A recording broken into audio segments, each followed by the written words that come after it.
facing with G1, as drilling is carried out afterwards, and to protect the tool bit facing is not carried out right up to the turning center. Drilling according to PAL turning with cycle G84. Roughing with cycle G81. The contour description follows after G81 and is completed with G80. The G81 cycle is used in the same way for internal roughing.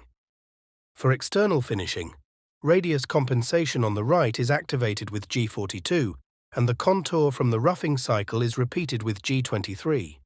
Interior is done in the same way as exterior, except that here the chisel moves to the left of the contour, and therefore G41 must be programmed.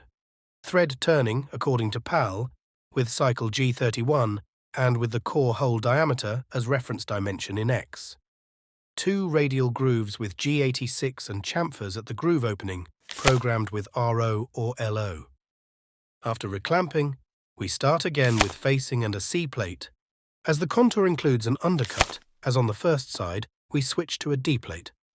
We need a cutting edge with a 30-degree clearance angle for the undercut.